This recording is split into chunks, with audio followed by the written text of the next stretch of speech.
Bonjour les amis, ce soir je vais faire une exception, je vais commencer par un hommage. Je vais dédicacer cette vidéo à une amie très proche, Noah, qui est morte il y a quelques jours seulement, après s'être battue pendant 3 ans contre un cancer. Et en fait, dans le cadre de mes vidéos, Noah, c'était un peu mon Red Bull. C'est-à-dire, c'est celle qui... Vous savez, le Red Bull, c'est la boisson qui a beaucoup plus d'effet que le café. Et à chaque fois que j'étais découragé, que j'avais pas d'idée, que je savais plus trop où aller, Noah était là pour me remonter le moral et me donner du courage. Donc voilà, Noah, je ne sais pas où tu es en ce moment, mais si tu as 5 minutes, regarde cette vidéo, elle est pour toi, et je te promets de continuer mes vidéos. Voilà. Ok, donc aujourd'hui, on va parler du pays qui actuellement domine le monde musulman. Je veux bien entendu parler de l'Iran, anciennement la Perse, et je vais essayer de répondre à cette question, comment expliquer l'antisémitisme d'État iranien? Et cette question, en gros, si vous voulez, comment expliquer le fait que le déni de l'Holocauste, par exemple, l'Holocauste juif, fait partie intégrante de l'idéologie de l'État iranien? Vous savez que l'Iran, par exemple, organise chaque année la conférence des négationnistes, où il invite les négationnistes du monde entier pour avoir du bon temps, et donc ils appellent évidemment, ils expliquent que l'Holocauste est un conte, une légende inventée par les Juifs et maintenant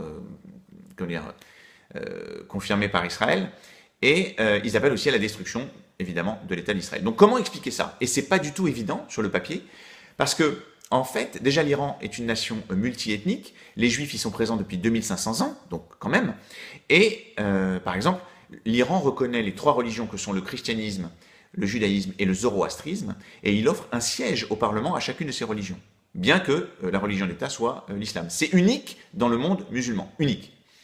En plus, il faut savoir que sous le règne des Pahlavis, donc Reza Pahlavi et Mohamed, son fils Reza Pahlavi, les Juifs ont connu une expansion économique et une égalité politique.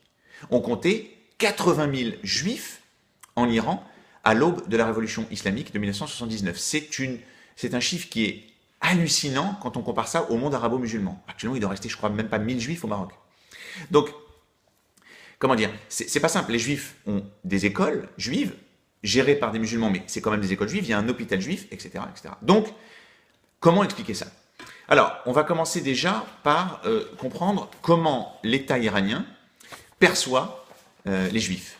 Et pour comprendre ça, on va raconter une histoire. Vous savez que quelque temps après la révolution islamique, un homme d'affaires iranien, voilà, du nom de Habib Al-Ghanian, d'accord, a été assassiné, d'accord. Et les Juifs ont eu très peur. Les Juifs en Iran ont eu très peur. C'était le début de la révolution islamique. Donc ils ont créé un groupe de rabbins et d'intellectuels et ils sont allés rencontrer cet homme, donc Ruhollah Moussavi Khomeini, d'accord, plus connu sous le nom de l'Ayatollah Khomeini, le leader de la révolution islamique, pour le féliciter de sa victoire.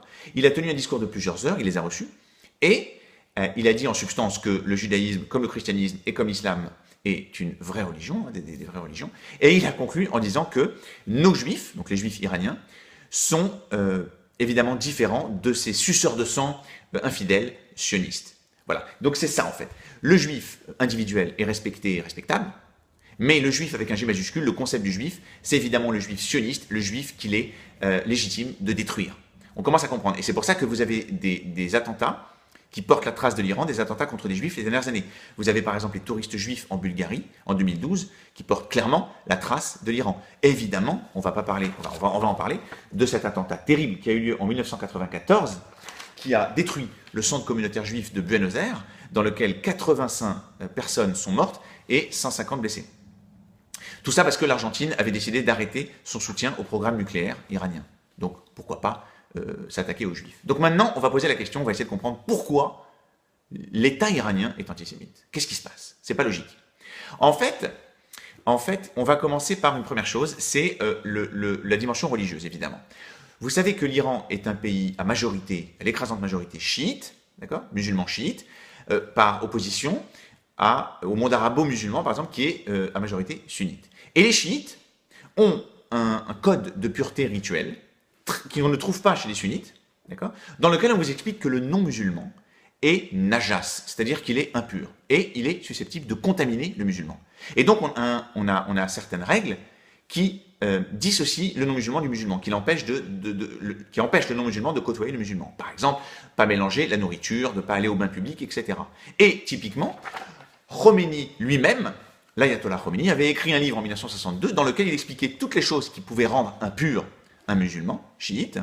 On trouvait l'urine, l'excrément, le sperme, ah oui, c'est super, ça fout l'ambiance, hein, la vidéo, le sang, le chien, le cochon, il y avait même la transpiration d'un chameau, et vous avez bien sûr l'infidèle. Et dans le cas de l'infidèle, Khomeini explique que tout le corps de l'infidèle est impur, ses ongles, ses cheveux, etc. Une exception, bien sûr, si l'infidèle se convertit à l'islam, et ça, c'est toujours la même chose, d'accord, même pour les sunnites, ok. Donc, il y a dans le corpus religieux sunnite un système de pureté rituelle qui s'identifie un peu à ce qu'on trouve en Inde, par exemple avec les intouchables, et qui quand même, c'est une matière quand même à de l'antisémitisme, d'accord. Maintenant, on continue.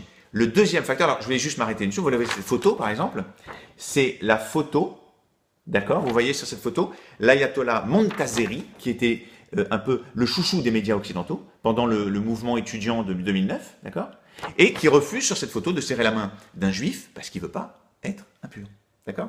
Voilà, c'était pour vous l'illustrer. Maintenant, on arrive au deuxième facteur qui est important, et pour moi, c'était une nouveauté totale, le facteur allemand. Alors, je m'explique. L'Iran et l'Allemagne sont des pays très proches depuis très longtemps, hein, depuis le début du XXe siècle. Okay, pour vous donner un exemple, Reza Shah, le premier Shah moderne d'Iran, avait tenu à ce que toute la machinerie industrielle iranienne provienne d'Allemagne. Le textile, le ciment, la construction, etc. Il avait même fait venir 70 Allemands en Iran pour diriger la banque centrale iranienne, pour vous expliquer les liens entre les deux pays.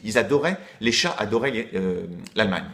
En 1940, les statistiques, c'est que 47% des exportations iraniennes vont en Allemagne. C'est énorme. Et 43% des importations iraniennes proviennent d'Allemagne. Donc c'est quand même une relation très proche. Et évidemment, dans les années 30, Hitler, en 1936 exactement, prend le pouvoir et il lorgne ce territoire, c'est l'Iran, pour ses matières premières, évidemment, parce que ça lui donnerait un accès au Moyen-Orient. On comprend très bien que ça porterait un coup fatal aux Alliés. Et donc, qu'est-ce qu'il fait? Qu'est-ce que font les nazis? C'est génial.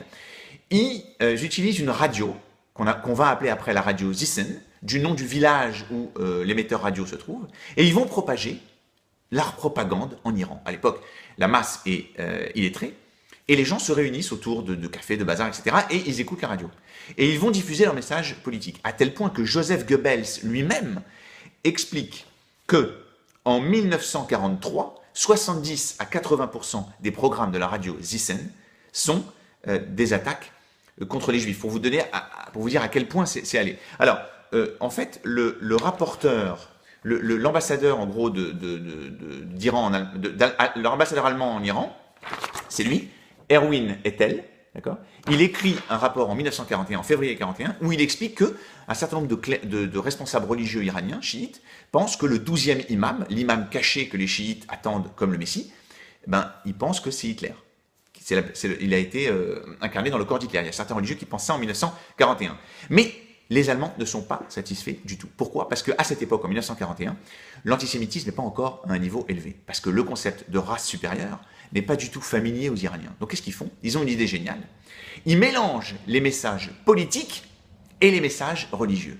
C'est fantastique. Donc en fait, vous avez par exemple Erwin Ettel, que je vous ai montré en photo, il décide de faire passer en même temps le verset 82 de la sourate numéro 5, tu comprendras que les hommes les plus implacables dans le règne des hommes de foi sont les juifs et les païens. Et tout de suite après, il superpose un message de Mein Kampf, le livre écrit par Adolf Hitler, qui explique qu'en résistant aux juifs, j'accomplis le travail de Dieu. Et ça a un effet énorme. Comme je vous disais, Joseph Goebbels qui explique que, la majorité maintenant, à bout d'un moment, la majorité des programmes de la radio sont des messages antisémites.